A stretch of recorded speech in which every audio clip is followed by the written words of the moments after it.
राजस्थान में इस बीच में क्या चल रहा है, क्योंकि राजस्थान के चुनाव में अलग अलग नजरिए से, अलग अलग तरीके से जो राजनीतिक पंडित हैं उसके देखने और समझने की कोशिश कर रहे हैं। आपको बताएं कि कल देर रात करीब 3 बजे रात तक राजस्थान में बहुत महत्वपूर्ण बैठक हुई, जिसके बाद में कई महत्वपूर्ण फैसले लिए गए।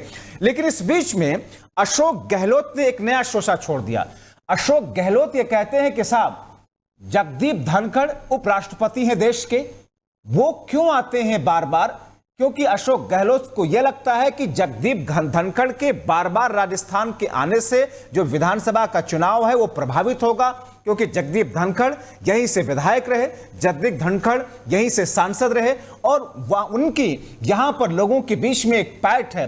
तो ये आरोप लग रहे हैं बीजेपी के ऊपर या मोदी सरकार पर कि उपराष्ट्रपति का इस्तेमाल दरअसल भारतीय जनता पार्टी के केंद्र की मोदी सरकार चुनाव में चुनावी रणनीतियों को लागू कराने के साथ साथ चुनाव जीतने के लिए कर रही है। हमारे सहयोगी इस वक्त संजय वर्मा हमारे साथ में जुड़े हुए हैं। संजय, हम अगर देखें तो उपराष्ट्रपति का बीते 1 साल में करीब करीब मैं देख रहा था कि 65 के आसपास 62-65 उनके दौरे या कार्यक्रम हुए, जिसमें से वो 35 कार्यक्रम उनका राजस्थान में होता है।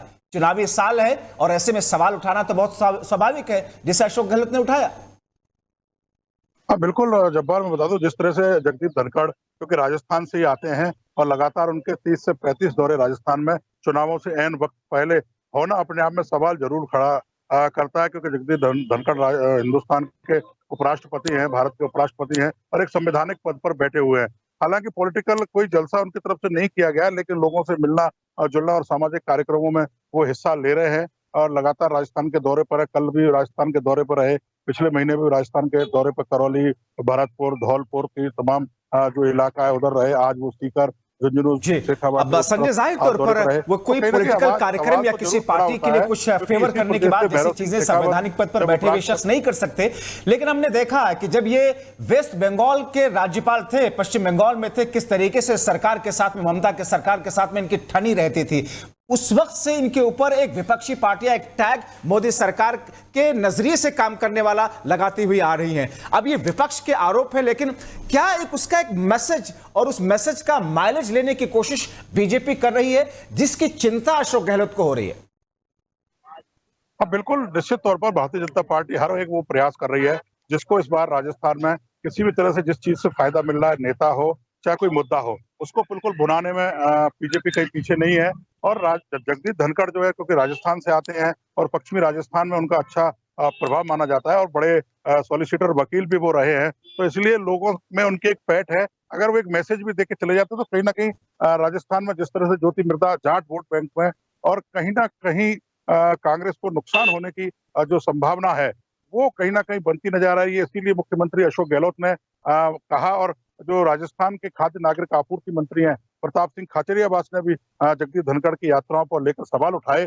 तो कहीं ना कहीं एक संवैधानिक पद पर बैठे हुए व्यक्ति को इस तरह की जो यात्रा लगातार जो हो रही है वो चिंता का विषय है। लेकिन एक आपको और बात याद दिला दूं कि राजस्थान से भैरव सिंह शेखावत उपराष्ट्रपति थे, लेकिन उनकी इस तरह की राजनीतिक यात्राएं या इतनी यात्रा नहीं हुई। चुनावों से पहले वो आते थे, अपने घर में रहते थे और वहां जिसको जो कहना होता था वहां से वो कर देते थे। जगदीप धनखड़ जिस तरह से लगातार हर विधानसभा क्षेत्र में जा रहे हैं, सामाजिक कार्यक्रम हो, धार्मिक कार्यक्रम हो, उनमें हिस्सा ले रहे हैं, लोगों में एक मैसेज देने का बिल्कुल आप महत्वपूर्ण बात कर रहे हैं संजय। और इस बीच में जैसा कि आपने थोड़ी देर पहले इन्फॉर्मेशन दी, खबर दी कि राजस्थान में बीजेपी या यूं कहें कि एनडीए अपना कुनबा और बढ़ा रही है। जेजेपी जो कि हरियाणा में बीजेपी के साथ में सत्ता में शामिल है, राजस्थान में भी दोनों मिलकर के चुनाव लड़ रहे हैं। हाँ बिल्कुल, ये अंदर से कल देर रात जेपी नड्डा की जेजेपी के जो दुष्यंत चौटाला है, उप मुख्यमंत्री हरियाणा के, उनके साथ बैठक हुई है, सूत्र बताते हैं। और राजस्थान की तकरीबन 6 सीटों पर जेजेपी से समझौता होने की संभावना बताई जा रही है। हालांकि भारतीय जनता पार्टी के जो प्रदेश कार्यालय से जो पदाधिकारी वो भी इस पर कुछ बोलने से अभी कतरा रहे हैं। लेकिन मैं आपको क्लियर कर दूं, नवलगढ़, कोटपुतली, नौहर और जो हरियाणा पंजाब का जो बॉर्डर है जो राजस्थान की सीमा से लगता है, वहां की 6 सीटों जेजेपी को देने की तैयारी है। क्योंकि इस बार राजस्थान में जो हनुमान बेनीवाल के साथ जो गठबंधन था वो टूट चुका है और बीजेपी के पास एक पार्टी जो दूसरा जाट वोट बैंक या दूसरी जाति के वोट बैंक को जोड़ने के लिए कोई पार्टी नहीं है। इसलिए जेजेपी से समझौता करके जो सीमावर्ती जिले हैं और विधानसभा क्षेत्र हैं वहां पर तैयारी उनको सीट देने की जा रही है। अब एक आखिरी सवाल संजय की आने की, चाहे कांग्रेस हो या भारतीय जनता पार्टी, सांसें सबकी अटकी हुई हैं। हाँ बिल्कुल, सांसें तो अटकना लाजमी है और सांसें जब तक अटकती हैं जब तक परिणाम ना आ जाए, क्योंकि टिकट वितरण में भी जिस तरह से अशोक गहलोत ने 3 महीने पहले एक बात कही थी कि अब की बार कांग्रेस चुनावों से 2 महीने पहले प्रत्याशियों की सूची जारी कर देगी और आला कमान को भी उन्होंने इस बात का निवेदन किया था कि कांग्रेस की अगर 2 महीने पहले अगर सूची जारी हो जाती है तो सत्ता में कांग्रेस की वापसी हो जाएगी। लेकिन वो कुछ हुआ नहीं, अभी भी लगातार समय बढ़ता जा रहा है। इसी तरह भारतीय जनता पार्टी की मध्य प्रदेश, छत्तीसगढ़ में तमाम सूचियां जारी हो गई हैं, लेकिन राजस्थान में कहीं ना कहीं अभी सूची अटकी है। कल जी बिल्कुल कयास लगाया जा रहा था कि जेपी नड्डा और अमित शाह देर रात तक बैठक करेंगे।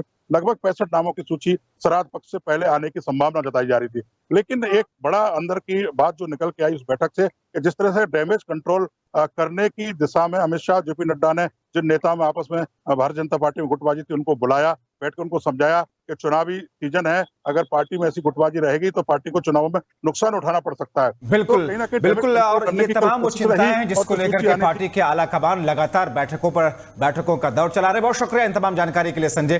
तो ये एक स्थिति राजस्थान में है।